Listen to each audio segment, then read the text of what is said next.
Wilson. Parties have been sworn in, Judge. You may be seated, sir. Have a seat, please.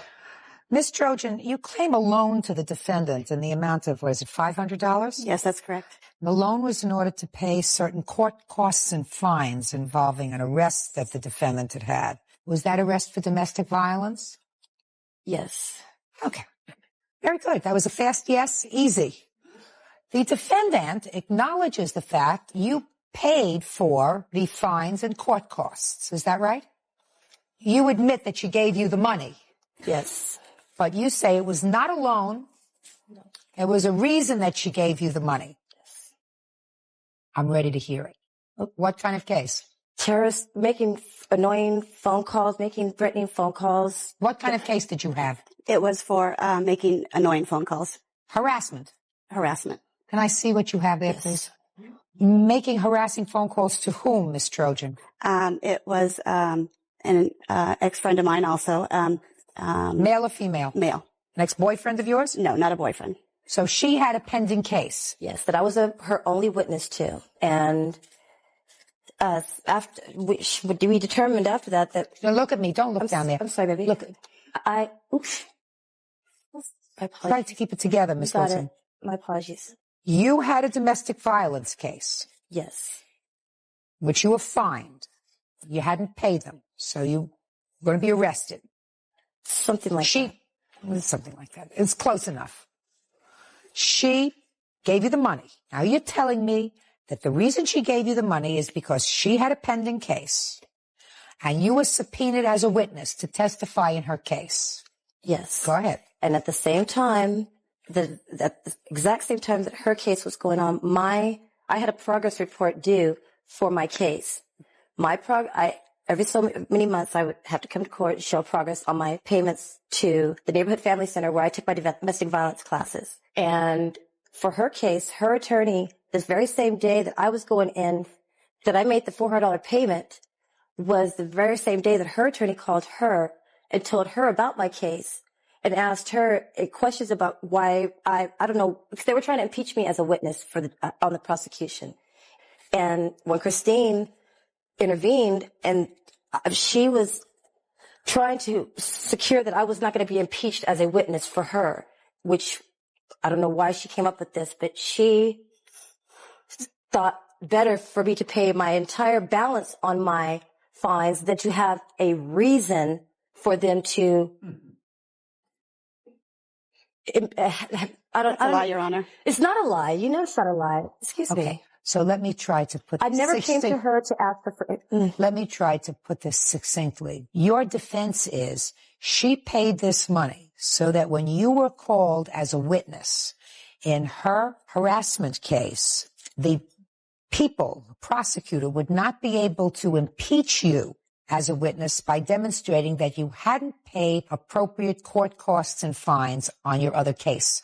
Is that right? Yes, ma'am. All right. I thought that's what you just told me. And therefore she, on her own volition, took it upon herself to pay the court costs and fines, which were how much? To give herself peace of mind. She gave me $400 and I have receipts. Just a minute. So she gave you the money. No, she gave it to Sheila, the director of the Neighborhood Family Center. So she didn't give you the money. She gave it to Sheila. She went with me that very night and took me, yes. She gave it to Sheila. Yes, ma'am. That's another lie, Your Honor. Okay. Now you tell me, Ms. Trojan, your version of why you paid this money for her. The fine. When did she do that? It was in the later part of April, I believe. Go ahead.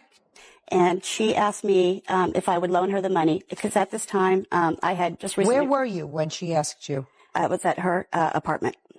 Go ahead. And regarding the case that she's talking about. Okay. You were in her apartment and she said to you. Well, let's go back a little bit. When I drove her home one day, I was dropping her off at her apartment. There was a LA County Sheriff's vehicle out in front of her apartment. And as we were going down the street, she grabbed my arm and said, don't turn, keep going. And so I kept going. She had me parked down the street. And then she asked me to go to her apartment to see if the sheriffs were there for her. And I said, what's going on? What have you done? And she said, well, I have this outstanding, I have this case and monies are due. And she goes, and I'm worried that they're there to pick me up on that because I haven't paid my fines. And so, I went to her apartment and,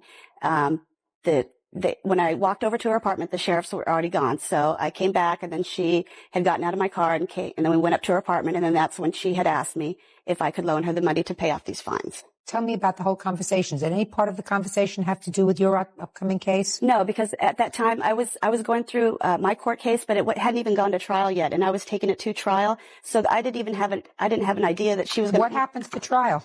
Well, I have the paperwork here, Your Honor, if you'd like to see it. Just tell me. Then I may look at it. What happened? Well, at the time I was going to court on it, and it hadn't gone to trial yet. So you told me that already. I asked you what happened when it went to trial. It went to trial, and then she was a witness for me, and I ended up losing the case. So you were convicted? I was convicted. So she's not a very good witness? No. Judge Judy continues in a moment.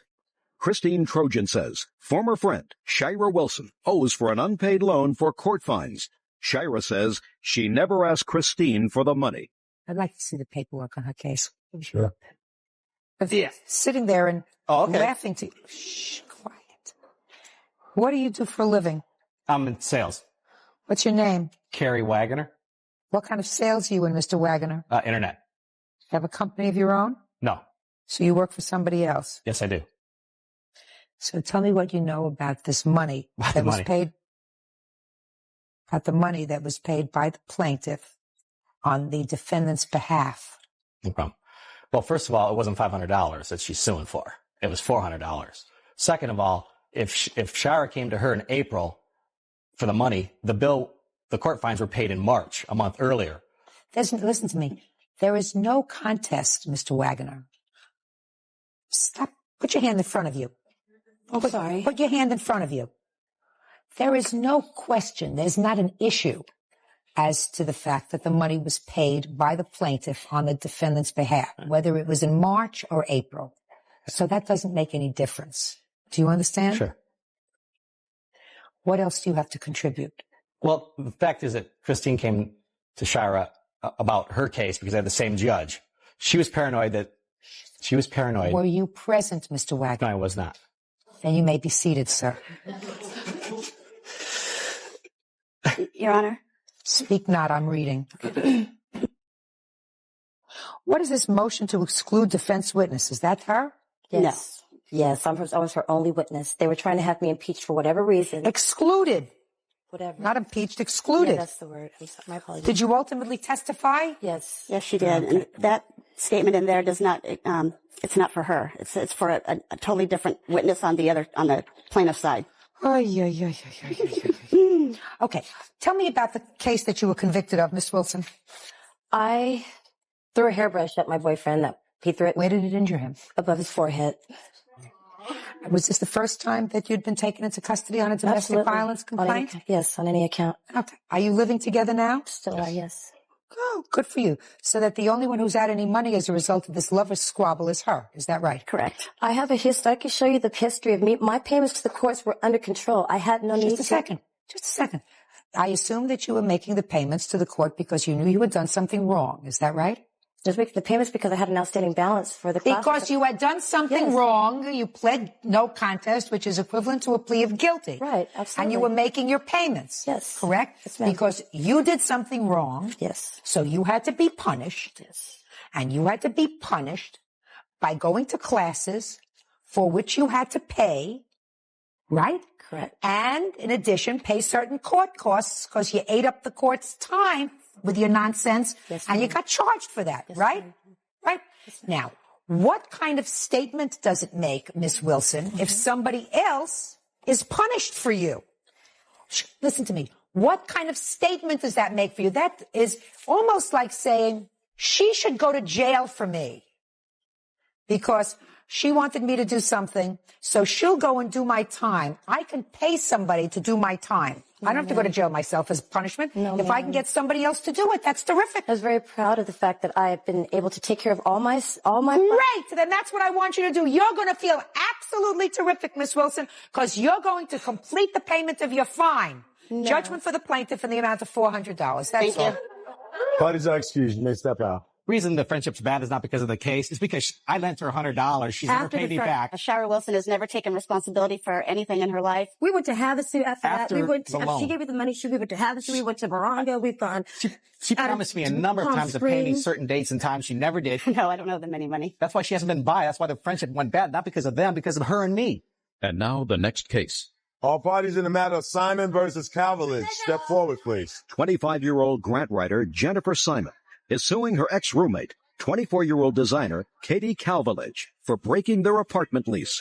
Katie says she moved out because Jennifer has a temper. All right, let's get some stipulated facts here so that we can move on with this case quickly. Ms. Simon, the defendant was a roommate of yours in a shared house. That's correct. And according to you, she left 1 month prior to her agreed tenancy. Yes. Owing some $900 in rent. Yes. The defendant says that while she did agree to remain initially agreed to remain as a roommate and share expenses for the month of January, she was forced to move out because of the behavior that was going on in the house. Yes. And you also say, Ms. Simon, that when she left some of her personal property there that was there during the month of January in 2003. That's correct, making the room unrentable. Okay. Why did you move out? I moved out because the behavior that I was dealing with, living with them in the apartment, was unreasonable. Tell me about the behavior. Loud fighting, screaming, physical fighting. Who was fighting? Jen and her roommate Amit. Tell me about it. I would come out of the shower at 8 o'clock in the morning and there would be screaming and fighting in the hallway. It generally consisted of Jen trying to strike Amit and he would try to hold her back. And how many times did this happen? Probably 15, 20 times. Okay. And when did you speak to her about it? The first week of November, last week of October. I spoke to both of them at the same time and I told them the reasons I was unhappy living there, that being one of them, and that if it continued and if I continued to feel uncomfortable living there, I would go back to our original agreement, which was to move out at the end of December. Did they agree to that? Yes, they acknowledged I was upset and that was my wishes. No. Did they agree to the fact that they would allow you to modify your rental agreement with them? Yes. Is that correct? No, I don't remember. Amit and I tend to fight sometimes. Is he your boyfriend? No, he's not. We've been friends for a long time, but I don't recall the conversation that she's talking about, nor do I ever remember talking about a different move-out time. Our lease ended January 31st, and we were all supposed to live there until January 31st. Can I ask a question? Of who? Of Jen. No, you asked me. Can I ask you a question? Yeah, you can ask me. When I originally moved in, I was told that the lease ended December 31st. That's true. Not January, I was taking a shorthand, a bit of a shorthand. Okay. Originally, the lease was up the end of December, but then you all agreed to extend it until the end of January. Yes. That was by agreement, so I made a shorthand. Now, when after October and November were you subjected to the kind of behavior that forced you to move? And did you, in fact, tell Miss Simon that you were moving? Yes. What reason did you give her? I told her that I did not appreciate being witness to the fighting. When did you tell her that? The first week of November. No. After that. You stayed November. The first week of December. The first week of December, I told her my father was coming to town to move my things out the following week, the second week of December. Is that correct that she moved her things out in December? She packed up some of her things. Her father did come in mid-December. However, I was of the understanding that it was because she would be gone in Europe for 2 weeks in January. She told us that she would be coming back after the 2-week vacation for the last 2 weeks in January, and she would live with us the last 2 weeks. Her father took some boxes, but she left her bed, she left her dresser, she left several boxes in her bedroom, in addition to several things in the family room and the kitchen. Did you leave your bed? No. I don't believe that. There's a futon mattress. Whatever it is that what you slept on? Yes. Okay, just a second. Don't play with me. So you left your bed. Did you leave a dresser? No, it was not my dresser. The dresser was there when I moved in. Had you been using it? I had used it. Okay. Did you leave anybody ever come back to get the chair in the microwave? No, she never took the chair in the microwave. She had a cousin come the last week in January. She moved the bed to the curb. And she took some of the boxes with her, and she tried to move Just a second. Did you know this cousin? No, we had never met her before. A female. Yes. What's your cousin's name that came to? I didn't have a cousin come. Who came? My friend Jennifer came with me. So your friend came with you and you moved out what? I moved the mattress out and I gathered up my box, my one box that I had discovered that she had moved into. Where did you find the box? It was in that room. In that room. And what month did you move out the futon and the box? It was January 16th. Then you owe her for the month of January. Cookie. You don't leave your stuff, which you did, and expect somebody else to pay your rent. If you, in fact, moved out because of problems that you were having, then you moved out. Your father was there. He was there with a car. He takes all of your stuff and he moves out. And you take your futon and you take your box and you take your microwave and you take your chair and you move out. You don't play with me. So you owe her $735, which is rent and your share of the bills. Take care of your obligations. That's all. Step out. Excuse. You may step out. Now, this is case number 524 on the calendar in the matter of Peters versus Peters. President sworn in judge, you may be seated, sir. Have a seat, please. Mr. Peters, the defendant is your former wife. Correct. How long were you married? 6 years, I believe. And you have a child? Yes. Shh. One child? Yes. How old is your child? 13. How long have you been divorced? Since 96. Are you remarried? Yes, ma'am. Are you remarried? No, ma'am. According to your complaint, Mr. Peters, you were being a nice guy and a good ex-husband and a good father, at least with regard to this incident, because Mrs. Peters was moving. She needed a place to stay because you had sold a house. You had to move. You called your former husband and told him about your situation. He and his wife were going to be away. And he told you could come and stay in his house. Is that right? They weren't away. He was living out of the country. He wasn't there. That's correct. And he said, until your new place is ready, you can come and stay in my house. That's correct, John. With our son. Very nice of him. Is that right? Yes, ma'am. Because, Mrs. Peters, by the time this case is over, you and I are going to know each other very well. And I want you to disabuse yourself of any inclination not to tell me exactly what happened. Do you understand? Because there are certain things that make sense and there are certain things that don't make sense. And if it doesn't make sense, it's usually not true. Do we understand each other? Good. According to your complaint, Mr. Peters, what was supposed to be a couple of years turned out to be a little bit longer than that. It was okay for you. You were not home at the time, but when you came home, you found a substantial number of items missing from your house. Yes. What items were missing from your house, Mr. Peters, that were there when Mrs. Peters and your son moved in? The built-in dishwasher was missing. Dishwasher? The stove was missing. The built-in microwave cabinet was missing. My bedroom set was missing. The vacuum cleaner was missing. So we have a dishwasher, stove, microwave cabinet, a bedroom set consisting of bed and what? Just with a mattress and frame and the bed itself. So we're not talking about a bedroom set, we're talking about a mattress. Correct. Anything else? I had some heirlooms originally when we got divorced that she had, and I wanted to stay within the family. And a couple other times she had been at my house and saw the boiler and she wanted to take that, so I let her use that. Then when I did go to her house to help her move things into storage,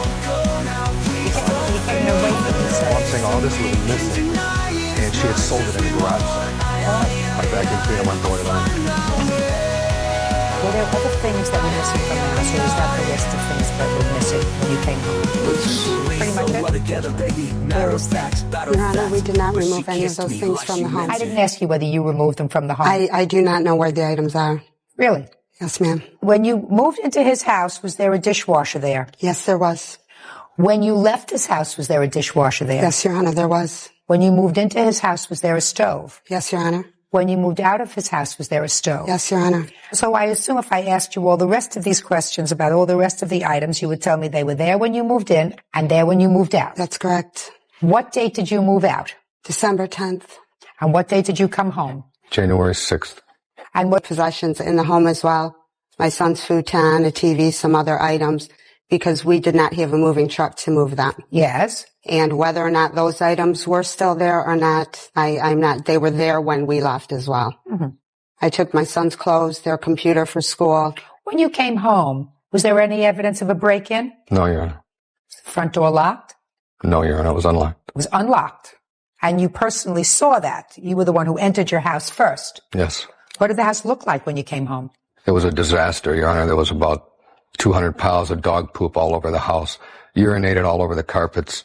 Who has dogs? Dog food. She has a dog and a cat. She brought the dog with her to my house. My dog was with me, Your Honor, but it wasn't like that when we left. And he said there was dog food all over the kitchen. There was not when I left. Who is this gentleman? This is her nephew. Does he have any information, or is he just here for... No, he's a witness, Your Honor. Oh, step up. Tell me your name. Mark Cherry. Mr. Cherry. The stove, the microwave, a couple weeks before she left, and then 3 or 4 days before. Hold on a second. What do you mean she told you to sell? Well, she said if she knew, I wanted to know if I knew anybody who wanted that stuff, or wanted to buy a stove or microwave, stuff like that. And then, where were you when she told you that? In the house. You were over there visiting? Yeah. Any particular reason, or was it just socializing? I was just over there to stop by. It's not like we don't talk. And she said to you, do you know anybody who wants to buy a dishwasher and a stove? Yeah, she told me anything that anybody needed could sell it. And then 3 or 4 days before she left, it was like too late. She just told anybody wanted anything, they could take whatever they wanted. Who did she say that to? She told me that. Now I'm waiting to hear you. Your Honor, when Mr. Peters left, he told, as you see in my statement, he was trying to get rid of these items. And yes, I did, but I did not sell anything. I did not give anything Did you away. tell anybody that they could come on over? I did not say it was a I don't believe you. Okay. I don't believe you. You want to know why I don't believe you? Because he owes you money, according to you. That you put in your answer. You say he owes me child support. And this was a really good way of being nasty. And that's what you did. You opened up the door and you said to your family, to your friends, whatever, if you want to pay, fine. If you don't, come and get it. That's really nasty. I'm not that way with him, Your Honor. Well, let us assume you didn't, but I believe you did. You're still responsible because the house was left in your care. And if the place was trashed, and it was trashed according to him, and items were missing on your watch, either way, you're responsible. And the reason, by the way, Mrs. Peters, because I was going to say to you, because I read your papers, and it just didn't seem right to me. Here was a guy who says, I'm going to do a nice thing to my ex-wife. I'm not going to tell her to take my kid and go to a hotel, to go someplace else. My house is empty. Come and use my house. It's okay. But he's remarried. You're not. You're moving. He's not. He's in a house. You're not. I mean, all those things go through your mind. And I don't see any reason why your nephew would lie. Do you? No, Your Honor. I'm not saying he's lying.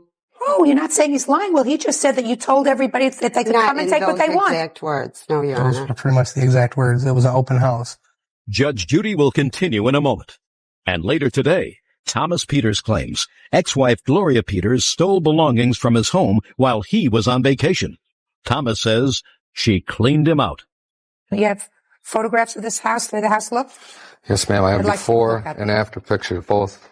And the before picture is actually from a real estate company in September, and she moved in October. So and left in, those are the before and these are the after.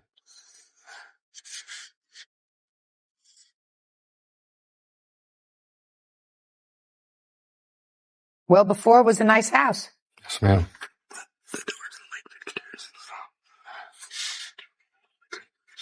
So I can see the plumbing is gone. All the light fixtures are gone. Ceiling fans are gone. Carpets destroyed. The plumbing under the sink was gone when I got home. The front door to his bedroom's on my other aunt's house. Yes, I went over there and found my stuff in her sister's house. When I walked in, she was vacuuming with my vacuum.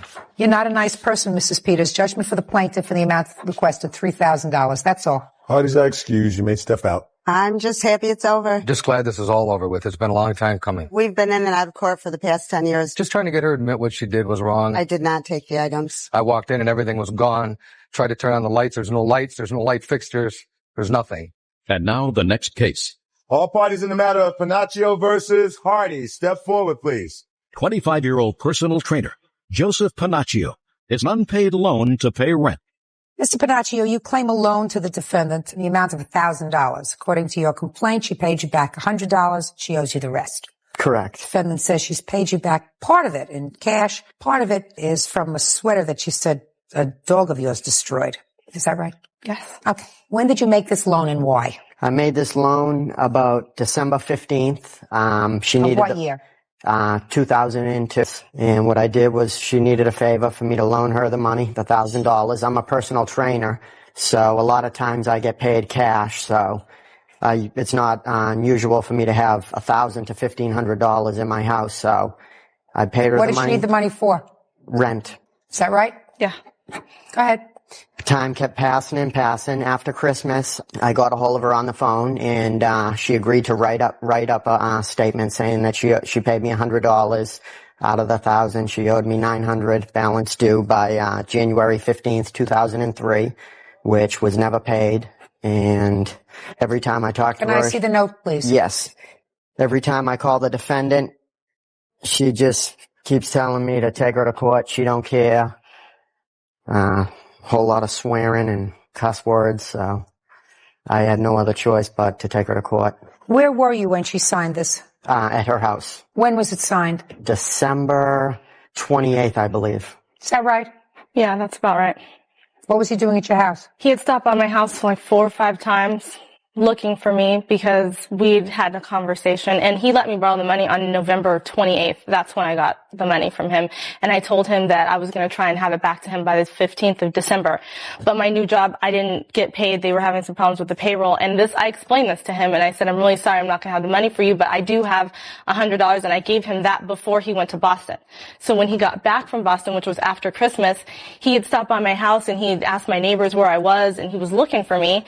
And he was flipping out, like, where have you been? I see all these boxes outside. I thought you were moving out. I thought you were skipping town on me, paying me back your money. So I said, if it's going to make you feel better, I already offered to sign something for you. I will sign something that says I owe you this money.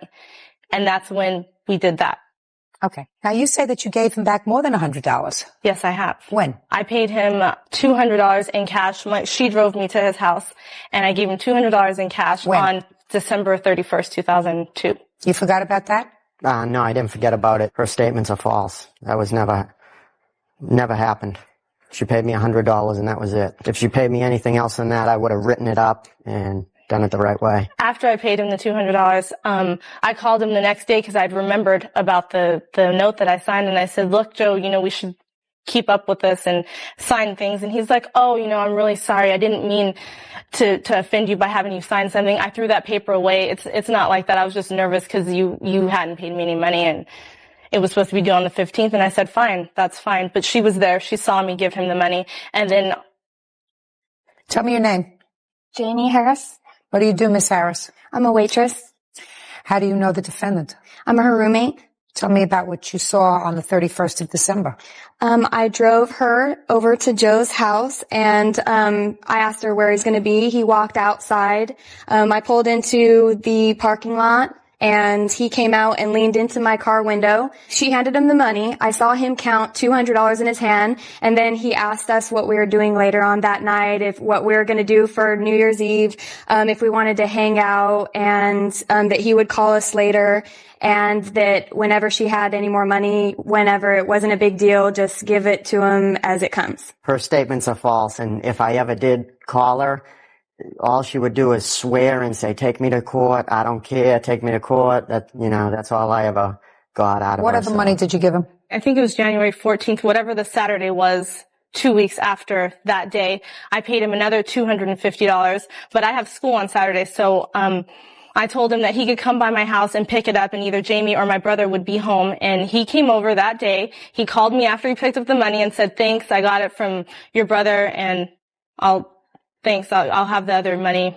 Just call me and let me know when you want to pay me some more money. And I said, fine, that's fine. I should be able to pay you before the end of this month. And he said that was fine. It's a totally false allegation. I would also like to admit into evidence I have a message that she left on my cell phone that I had recorded. That says what? Just her swearing and saying, I owe you the money and take me to court. Give it to Bird because I can't hear from back there. Okay, what you want to do is you want to hit this play button 2 times. 2 times. Correct.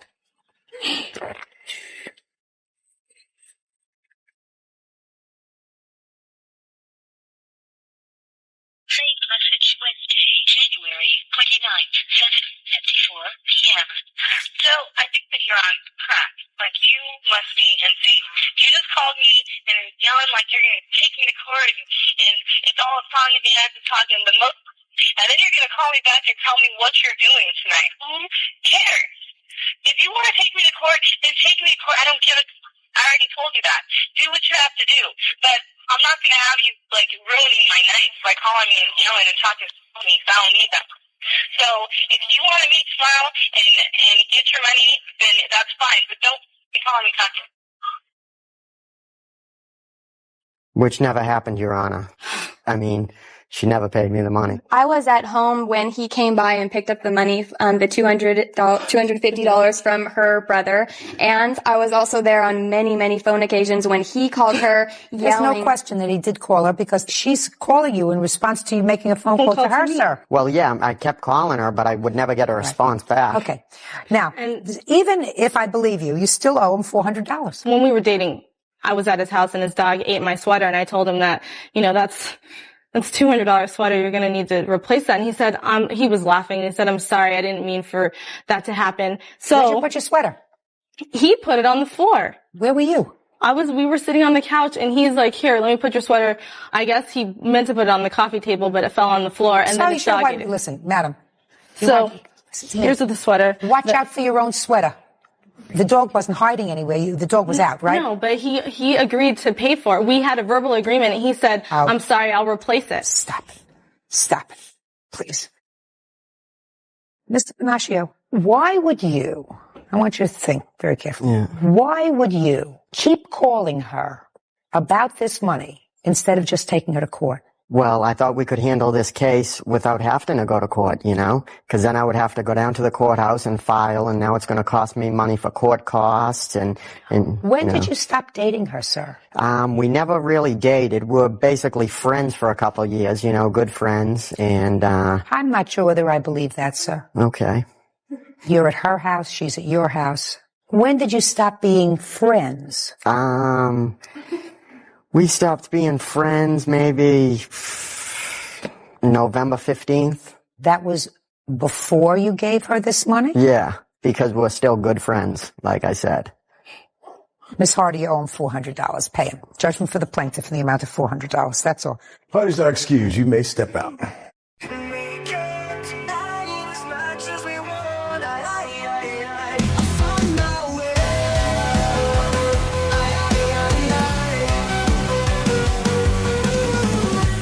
Die inside, your old wall face. We're collecting dust, but our love's enough to that summer drinks. We can make it till the end. Just a small town girl, had a guy like me who could've wound up with weeds from the light of the dawn till I sleep. We used to race around together, matter of fact. But she kissed me like she meant it. Yeah, please don't go now, please don't fade away. Hearters, I know you think that if it took one look to turn my days to a night. I know for sure. To a place I recalled and I believed in. Plenty of blue. That drink's too about and it please the drinks. Even if another day we may be, I'll never ask for more than your love, and I will give it to you. You never love yourself half as much as I love you. Someone asked me once in an interview, talk like a winner, will you be the same when we see you again? Oh, your drink smile and your kisses every, it's you that are too. You're the one I love, we wanted to all lead together around the world, even if it leads nowhere. We used to reign so well together, baby.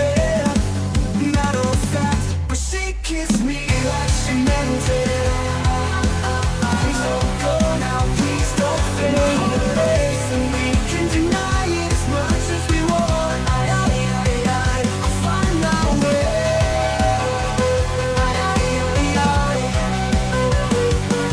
We'll do the race so well together, baby. Matter of fact, but she kissed me like she meant it.